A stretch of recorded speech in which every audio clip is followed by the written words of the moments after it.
Welcome to the On-Premise IT Podcast, the only podcast that dares to be both on topic and on location. My name is Tom Hollingsworth, and each episode we bring you the perspectives and opinions of a group of IT luminaries, experts in their field on a variety of enterprise IT topics. This episode is brought to you by Fortinet, and before we get into the premise for this episode, I'd like to introduce our panelists, starting with Michael. Hi, everybody. My name is Michael Levan. I do everything and anything in the Kubernetes and platform engineering space.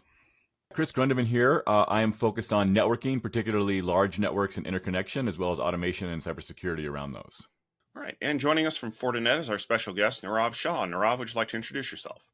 Yeah, thanks for having me. I'm Nirav Shah, Vice President of Products and Solution at Fortinet. I'm looking forward to our chat. All right, well, let's jump into the premise for today's episode. We have a lot of security in the IT space. There are a lot of things that we rely on each day to make our lives easier, but also to keep our users and our customers safe. But just like IT evolves over time thanks to technology, so too does security. And some of our more traditional security tools need to evolve with it. The premise for this episode is that traditional firewalls need to evolve. Now, I want to start off by kind of giving a little bit of background for our audience. And I'm going to start with Chris, because Chris, you've done a lot of research in this area. What is it about these traditional firewalls that makes it difficult for them to kind of do the job we've relied on them to do for so many years in today's IT environment? Yeah, so there's one word, lots of syllables, deperimeterization. So really, right? I mean, if you think back to, and depending on, how far back you go, but, definitely 20 years ago, and I think it's for a lot of people even more recent than that, you would put some servers in a closet, get your employees in an office, put a firewall on the internet connection, and when you go home on the weekend, you would lock the door and everything was very secure because there was this perimeter around everything, whether it was the firewall at the internet gateway or the locked door at the end of your office, and everything for that business was inside of that room, right? And obviously things have changed drastically since then. First, we moved those servers out of the closet into a co-location facility, and now we've moved the applications off of the servers into the cloud in a lot of cases, right? Whether that's SaaS and you're doing email as a service or chat as a service or whatever it might be, or you're actually developing applications in a cloud environment, all of that now lives on a network that you don't really control, at least not the infrastructure layer itself, right? And then since then, we've also had all the people leave the office in a lot of cases, right? Maybe not everyone, but more and more, especially since the COVID pandemic, it kind of opened everyone's eyes to the idea of remote work. We've got employees and definitely partners and other folks spread all over the world, potentially, right? I mean, not just at home, but maybe at Starbucks or wherever else they may be working from, maybe on vacation in Greece, they're still logging in and checking documents and things. So you've got this environment where you can't put that firewall on the edge of the internet connection in the office anymore. So how do you secure all of these people working from anywhere at any time across applications that are also anywhere? And a lot of this is on infrastructure that you don't really control. I think that's what set us up to start to have to look where some people talk about, beyond the firewall. And I think maybe we'll find today that, we don't really want to be beyond the firewall, but we do need to be outside of the office. And Michael, I mean, you started off your career kind of doing some security aspects of things, but as you mentioned in your intro, you're really focused now on all things platform engineering. Does that kind of track with what Chris was saying? Do you see that in your everyday life as the applications and data kind of live everywhere in the cloud, and it's kind of hard to nail down exactly where the egress point is? Oh, yeah, absolutely. So, my career, I started out systems administration. Now, fast forwarding X amount of years, I'm more in the software development space. So I've seen everything, from start to finish and everything in between. And the one thing that definitely comes to mind is the layers of abstraction and the various platforms that we have. So on one side of it, the good news is that the core things haven't changed. Like networks are networks, IPs are IPs, firewall rules are firewall rules, CIDRs are CIDRs, yada, yada. All that stuff is still the same, but it's more or less how we're getting communication between the platforms. So we went from, just bare metal to VMs and bare metal to, the cloud on VMs. And now we're kind of in this space of like, containerization and orchestration. And when we get into something like the Kubernetes realm, for example, we're talking network policies, we're talking various forms of service mesh, we're talking so many different ways of how the host is communicating with other hosts, how containers are communicating with other containers. So there's just like these different layers of abstraction that kind of build up on top of each other. And because of that, it makes the communication between all of them a little bit confusing. Now, Nirav, being a part of Fortinet, I know that you have had a very rich history in creating some really wonderful security tools and appliances and software to help people out. But of course, technology is always evolving. So what are some of the things that you've seen from Fortinet that you are working on to help evolve your security solutions to kind of address the needs that Michael and Chris have been talking about? Yeah, I mean, look, the way both Chris and Michael described, one thing is clear that when you have these applications distributed and users are working from anywhere, you need to provide the firewall enforcement closest to both users and applications, right? So think about, yes, firewall needs to evolve, but rather than going and completely redesigning something new, why don't we make that firewall available in every form factor? And that's been the foundation of our journey. Over the last 2 decades, while Fortinet has been developing this 40 OS, which is a convergence of both networking and security in the firewall, we are making that available in every multi-cloud. So for cloud native use cases, as well as a service, if customers want to use for a SASE or as an on-prem, where we build our own ASIC. But the idea is to bring this to different use cases, different deployment, and ultimately go from firewall to this hybrid mesh firewall. Yeah, I think that you're right there because in kind of like with what Chris was saying initially, we had a concept of what a firewall needed to do because we were bound by the infrastructure we were using. All of the data that we did, it worked in the office except the stuff that needed to go to the internet, and we knew where it needed to go to get there. Likewise, we needed to keep people from coming inside of our organization. But as those things have evolved, the need for what a firewall is actually doing has changed. And we've heard that a lot throughout the industry because we no longer talk about, edge security or perimeter devices. We talk about a lot of new concepts, things like zero trust network architecture, which, wasn't a thing even just 5 or 6 years ago. And now we're looking at the ways that we're trying to evolve security to meet the needs of a distributed workforce accessing things outside of the enterprise. So I kind of wanted to maybe get some thoughts about that. Do you feel, Chris and Michael, maybe to start, that new concepts like zero trust network architecture are kind of challenging the status quo when it comes to what security should be providing? Yeah, so the first thing I'd like to challenge is that zero trust is that new. It definitely has only gained traction recently, but there are definitely folks in the cybersecurity realm who've been talking about this for a decade or maybe even two. But yes, I think the realities of the modern workforce and the way we're working across clouds and things like that has definitely brought it to the forefront in the last few years, and we're starting to see a lot of not just the IT admins and IT managers and folks who are running these organizations, but also the vendors pay a lot more attention to zero trust and understanding how to actually make it work. I think it was kind of scoffed at for a long time and has now finally gained some traction, and that's great. And it definitely is a perfect fit for the environments we're describing, right? When you may have and not just like an application is running in some other place, it's that application may be running in multiple places. So it's no longer just as simple as, oh, the database is over here and the front end is over here and the back end is over there, and they all happen to be close to each other. They could be on 3 different cloud infrastructures. Maybe that's not the best way to architect it, but it happens a lot of the time, just depending on where resources might best live, where the data might live, where you're doing data ingestion, and maybe pre-working on some of that data before you bring it into an application. These things are just really spread out.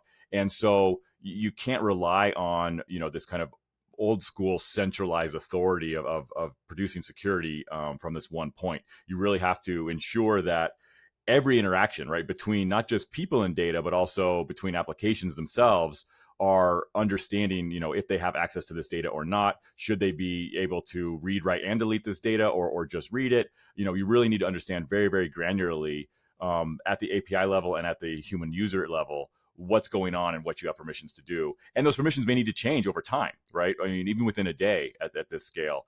So it's really interesting that these things are coming together, and I think it's fabulous that we see vendors starting to kind of pick up that torch and understand how to make these things happen. Obviously, zero trust isn't something you can just go buy, but there is definitely ways to enable it through the products that we use. Yeah, so speaking to what Chris said, the whole zero trust thing isn't exactly the newest thing, but I think more and more people are thinking about it from an application and from a platform perspective. My brain goes more computer sciencey, and I think about defense in depth. And I just think about, the common least privilege, and the problem with least privilege, whether we're talking from an ingress egress perspective, from a network perspective, or whether we're talking from a people perspective. Like Chris said, you can't buy it, but at the same time, you have to think about where you're running things, because we're talking about hybrid today, and hybrid kind of scales on platforms as well, in terms of we have things like Azure Stack HCI, Google Anthos, EKS Anywhere, AWS Outpost. All of these vendors are kind of seeing like, hey, not everybody's moving to the cloud and not everybody's staying on prem, and there's this combination of the two. So we need to have a hybrid way to interact, or rather get all of these systems and all of these platforms and all of these applications the ability to have zero trust in one location, versus having to set it up in every single cloud vendor or every single on-prem vendor. Instead, having it in one place, which obviously is something that a hybrid firewall can do for us. Nirav, does that kind of track with what you've been seeing in the industry? Has the zero trust architecture kind of evolved over time and kind of met the needs of the current workloads? Absolutely. In fact, I always remind our customers that zero trust is a mindset, it's a strategy. And maybe the name should have been a zero trust application access to make it easier. That's a different story. But instead of having the point products to solve this, Fortinet's approach is, why don't we build this kind of technology right inside the firewall? Because everything that we talked about, right? When a user working remotely or in office want to access applications, let firewall take care of identifying the identity, device posture, see the context, and then provide that explicit access. So the foundationally what we have done is put that entire ZTNA application gateway right in the firewall. Now, the good part is customers can use that ZTNA and on-prem or in cloud, and that's where sometimes it's universally available. It's very easy for them to enable and use those concepts and go those benefits. So I want to talk a little bit about the idea that Michael kind of mentioned about centralized management and things like that, which of course is something that's very important in the cloud. And Chris also alluded to it as well. I can remember from back in my day of trying to administer firewalls that at least many years ago, I had to go replicate the ACLs perfectly on every device, and Lord help me if I messed one of them up, because either nothing would go through the device or everything would go through the device. And we've kind of evolved now to have more of a capability to have a centralized management system that can help us make those policy decisions. But I want to kind of throw this out here. In a world where everything lives everywhere, can you even try to do traditional management before, or is it critical that you have a centralized system to do that for you? Yeah, I think it's critical. I think when Michael brought that up, I definitely was nodding along furiously. I think again, right, you're talking about so many different locations and so many different places, and I think that's the thing we're talking about here, right? When you're moving from the single firewall at the edge of your office, that I alluded to in the very beginning, to this hybrid mesh firewall that we've been talking about since then. I think that's a big part of what we're talking about, is shifting from thinking about protecting a location or a zone or anything kind of based in that realm, and more talking about identity and access. And when you shift that, I think then it becomes much easier, at least possible, to actually manage a fleet of firewalls this large, right? Because instead of saying, oh, over here in this place, I want to put these ACLs in, and then over here I need to put these ACLs in, I need to protect this, this zone, this area differently. What you're actually talking about is, user X has these privileges no matter where they are. Which in some ways actually makes it simpler to manage if you're looking at it from that perspective, as long as you've got the system that can implement that across all of the devices, right? Or application Y has these privileges during these hours. et cetera. And so when you start talking about, identity and access instead of location and ports, it becomes actually a lot easier. Of course, there's a very intense system. And I say easy, it's easy for the user, a little bit harder for the folks who are building that hybrid firewall mesh to pull together. Yeah, the idea around policy and centralized policy definitely hits home for me, just from a consulting perspective and from seeing how it's working in the field, which isn't so great right now. Like for example, if we look at something like multi-cloud, I feel like multi-cloud is very buzzy, but at the same time, I'm having consulting clients say, "Hey, we're thinking about, having a DR site or having like some high availability between Azure and AWS, for example." So those things are there. And then there's, again, also, like I was saying before, the hybrid approach of having some stuff, on-prem, having some stuff in the cloud, whether you're using something like Azure Stack HCI or whether you're just doing it kind of manually by yourself. If you implement that, you have to have multiple different policy managers. So you're going to have policy managers in the cloud. You're going to have policy managers in the firewall. Maybe you're going to have like Open Policy Agent or Kyberno or different policy enforcement tools. And then, oh, by the way, you have to go learn those tools in all the different platforms. And then, oh, by the way, you have to learn the languages that are associated with each of them, or the CLIs and whatever the case may be. So it's just too much for people to have to handle. And more importantly, maybe large enterprises can have a team of 50 people that can do all of that. But when we're talking about startups, when we're talking about small companies, when we're talking about mid-sized companies, you got 3 to 4 SREs or platform engineers or DevOps engineers, whatever you want to call them, managing all of this. And it's just not doable in multiple different places. Now, Nirav, I know that Fortinet has always had a valuable resource because they run a unified OS across all of their devices, which means obviously a unified management interface as well. How is FortOS adapting to provide distributed policy to the devices and work in this new realm of APIs and things like that? Yeah, I think, Tom, for the big thing for us is as this new technology evolves and we see the newer use cases are emerging, we keep adding them inside the 40OS, right? So firewall is not just a firewall. It is doing, as we talked about, zero trust or SD-WAN or a LAN controller or even connectivity to SASE. But as we do this, we keep this one thing in mind, that can our 40 manager, which is a unified management, can manage everything from an on-prem to remote users to what Michael talked about, the workload in multi-cloud. And when we do that kind of centralized policy management, it is really making life easier for IT and the security organizations. I mean, they can build using API automation. They can get the visibility across all the location. It's easier for them to distribute security upgrades. So that's been an approach for us, and we have seen results of customers implementing this hybrid mesh firewall. Uh, Before that, where with the point products it can take months, now they can do many things in minutes to days, and that's where you want to go, right? Automate, optimize the workforce, and help them focusing on the strategic priorities. Yeah, I would agree. And that's one of those things that, as we see things in the industry roll out as being able to capture that capability, it is crucial because, as we all know, security budgets aren't growing as much as we might like, especially when it comes to people and processes. And we've seen a huge drive in the industry for several years about adoption of things like automation. Try to do more with less by leveraging software to do that. But unfortunately, one of the things that I know from personal experience in conversations with folks is that sometimes it can be very difficult to realize the value of automation.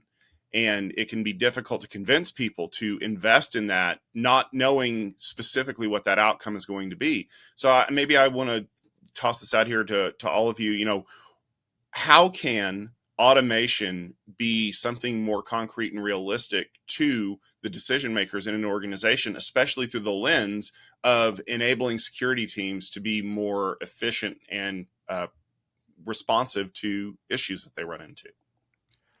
Yeah, well, not to be too glib, but I think you kind of said it there, Tom. Right? I mean, from my perspective, the focus has to be on better reliability, more secure operations, more agile IT operations in general, right?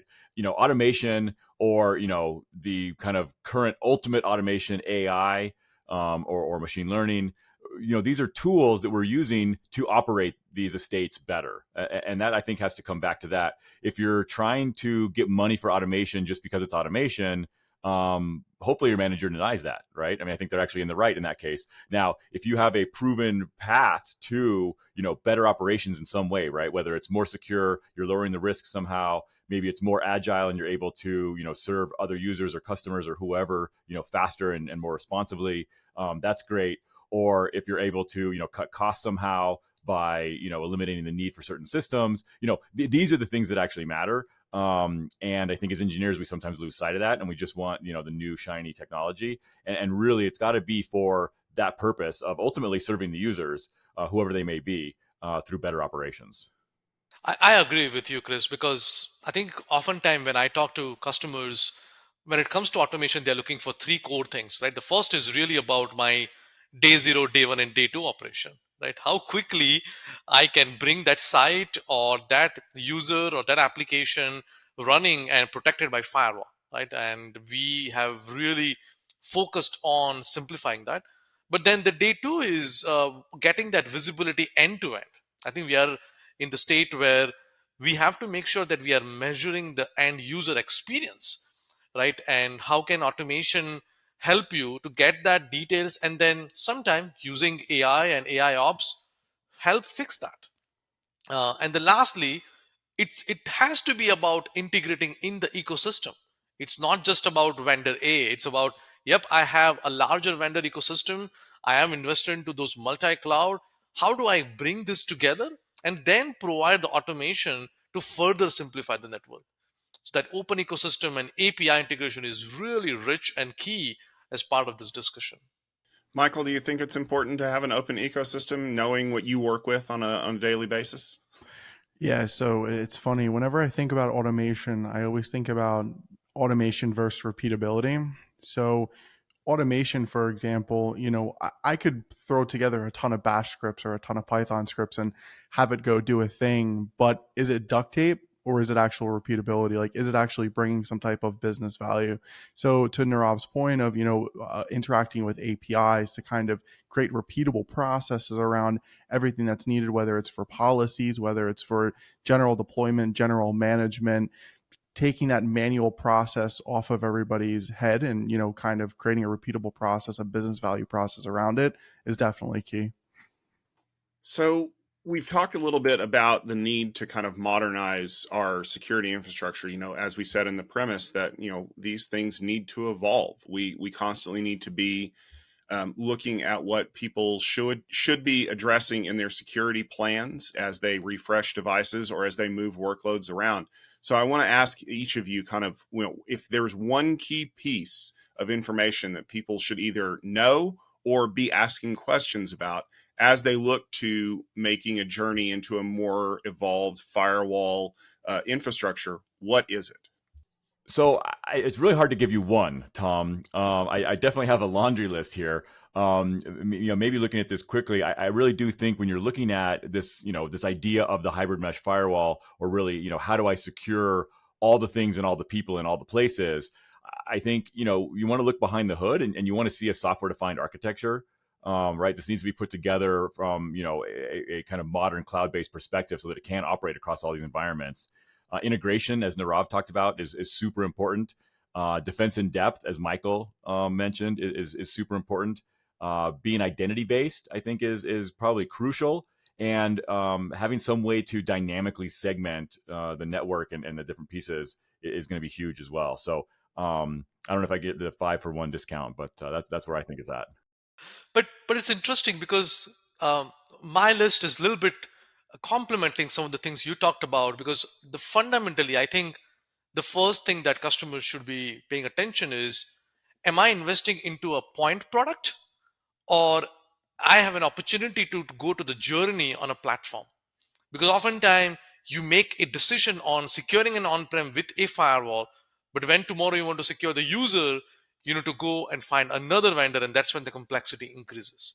So look at the broader picture is number one. And I will say one more, which is really key, is making sure that the security has been applied consistently. I think we are seeing it more and more how cyber attackers are taking advantage, especially for remote users. The ransomware is at all-time high. So it's not just about securing an on-prem or securing a workload. If I see an attack, can I, or this platform approach provides an opportunity to secure everything from an on-prem to the remote user to the cloud workload to as a service. And if we can do that, that consistent AI powered security will further help them to improve the security posture. Yeah, I would say from my perspective, it's actually more of an educational piece, I think. So when engineers kind of hear new terms coming out, like a hybrid mesh firewall, for example, they may get kind of nervous around like, oh, I got to go learn this new thing. I got to go learn how this new way is done, et cetera. And it could kind of scare people away in a sense. So my biggest piece of advice would be remember that the fundamentals are still the same. You know, IPs are IPs, CIDRs are CIDRs, firewall rules are firewall rules, ports are ports. And if you kind of go into the new age stuff, you know, with that mindset of the fundamentals are still there, so everything that you still know is still going to work, whether it's an older base firewall or a newer base firewall, it's going to be all the same from a fundamental perspective. Well, as you can see, there's a lot that goes into the decisions about how to modernize your security infrastructure. And you have to ask a lot of questions. You have to understand a lot of what your data, your applications, and your users are doing now. And you need to be able to understand that at a level that helps you transform what you're doing. If you fall into the trap of thinking, oh, well, this next tool is going to be the one that's going to solve my issue, you're never going to get to where you need to be. You need to take a holistic look at it. You need to be able to understand what you have to do to get to where you need to be. And you need to use the right tools and the right companies to help you address that. Now, Fortinet was gracious enough to bring this podcast to you. So I want to ask Nirav, you know, you've spent a lot of time in the industry kind of working on these things, and Fortinet provides a large number of these solutions. If the listeners of this podcast want to find out a little bit more, where can they go to find that? Yes, please visit www.fortinet.com and you will find a lot of great details about convergence and hybrid mesh firewall, SASE, and other topics that we talked about. Well, that will just about do it for this episode. So thank you very much for tuning in. Thank you very much to our panelists for being a part of it. And if you enjoyed this discussion, please remember to subscribe so you don't miss an episode, as well as rating and reviewing this podcast in your favorite platform of choice. Please make sure you share the show with those that you think might enjoy listening to a discussion like this. It really helps our visibility and encourages people to subscribe to us as well. This podcast was brought to you by Fortinet, as well as Gestalt IT, your home for all things enterprise IT. Please make sure you check out our website at gestaltit.com for more great podcasts, coverage, and other great content. For show notes and more, please check out gestaltit.com/podcast. Thank you very much for listening, and we hope to see you very soon.